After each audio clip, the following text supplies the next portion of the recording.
These men are all Freemasons. And these are Freemasons. And so are these. He is a Mason, and so is he. They come from all walks of life, from all businesses and professions. They come from a wide variety of backgrounds and places. But they have one thing in common.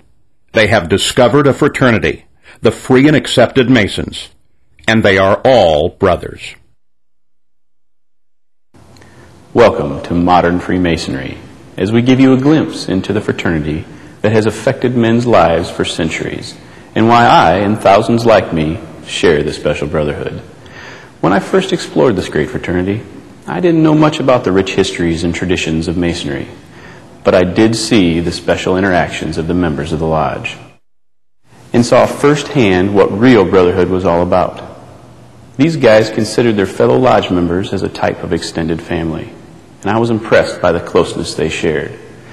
As I learned more about my fraternity, I knew that my decision to be part of this grand society was one of the best ones that I would make for my personal and professional development.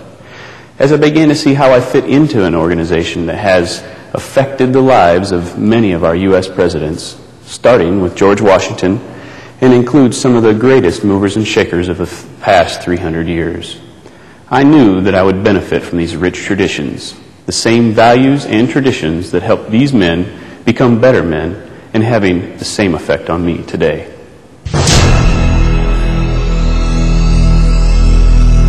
The mythical beginnings of the fraternity date back to the building of the Temple of King Solomon in Jerusalem around 1000 BC. But the accepted origins of modern Freemasonry can be traced to the stonemason guilds that formed during the Middle Ages.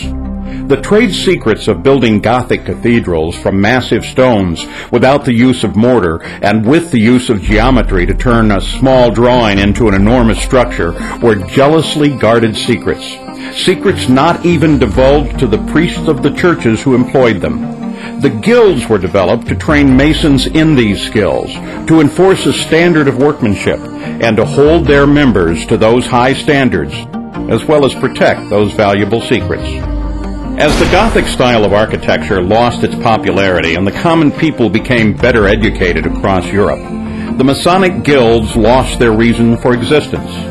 But as the Age of Enlightenment dawned, a group of philosophical men saw in Masonry the ideal metaphor for character building in men. Construction of a strong, well-balanced structure, built with the assistance of many like-minded men and dedicated to God, much like the cathedrals of old.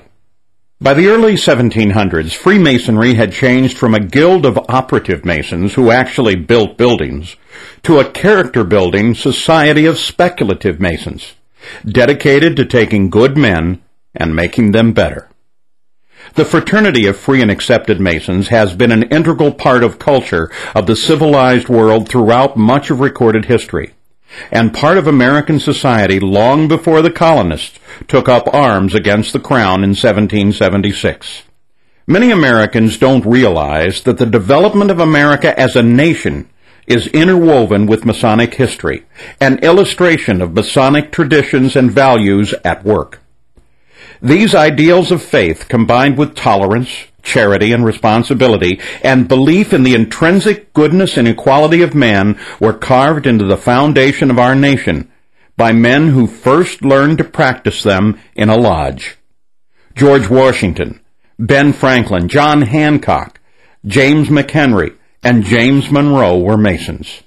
9 Freemasons signed the Declaration of Independence, and 10 signed the Constitution, and 14 U.S. presidents have been Masons. As a Mason, I've taken advantage of the many benefits of membership. And of course, I'm having a lot of fun doing it. I came to realize that my fraternity serves me in a lot of ways, some of which I didn't expect at first. The members of my lodge are not just a collection of brothers who get together on meetings and other functions.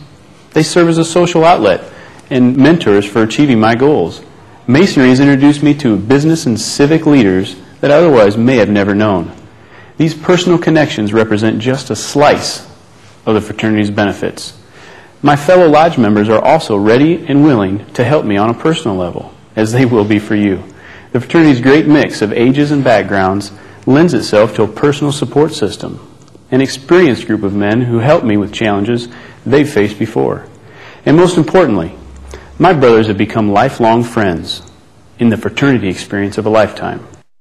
Freemasons hold true to a set of timeless values, which makes the fraternity as impacting and relevant today as it has been for centuries. These enduring tenets have helped to guide men's lives, taking good men and helping them become better men by holding true to brotherly love, relief, and truth. These Masonic values are not just empty words on paper. No, to Masons they represent a daily guide for living. These values we hold up to help us to gain a deeper appreciation of becoming better family men, better professionals, and better citizens. The Masonic fraternity also develops leadership abilities among its members. Masons can utilize and hone their abilities by serving as lodge officers, mentors, and committee leaders. But Masonry also provides many other opportunities for further involvement. All of it fun and all rewarding. But what do Masons do? Masons meet in a lodge. Its members are taught its precepts by a series of ritual dramas which follow ancient forms and use stonemasons' customs and tools as allegorical guides. These are called degrees, and you've probably heard of them before. In a Masonic lodge, a man must complete 3 degrees to become a full member. Like the old medieval guilds, he is initiated as an entered apprentice, passed to the degree of fellowcraft, and finally raised to the degree of a master mason. When you join a lodge, you'll make friends that will last a lifetime, from all walks of life and every economic and social and religious background. More than that, you will quickly find as you travel the country and the world that Freemasons are everywhere, and they share a bond with you solely because of the experience you share in common. Once a man becomes a Master Mason in his home lodge, he can enjoy further brotherhood and involvement in other Masonic organizations known as appendant bodies, including the Scottish Rite, the York Rite, and the Shrine. Because Masons are an eclectic mix of men from all walks of life, the other groups have developed over the years to enlarge upon the lodge experience. They offer deeper understanding of involved leadership as well as charitable and philanthropic activity. History, symbolism, charity, personal growth and development, friendships that last a lifetime. It's all part of this incredible worldwide fraternity. To become a Freemason, simply ask for a petition from the person who gave you this DVD. He'll assist you in filling it out and tell you when it will be considered by the lodge. He'll also ask for an initiation fee, and you'll need to give that to him when you complete your petition for membership. I can personally tell you the impact the Masonic fraternity has had on my life, even in the short time that I've been part of it, from forming a support network of caring friends, getting real-life leadership experience, and meeting men from all over who enjoy helping me succeed. And not just any men, men I call my brothers.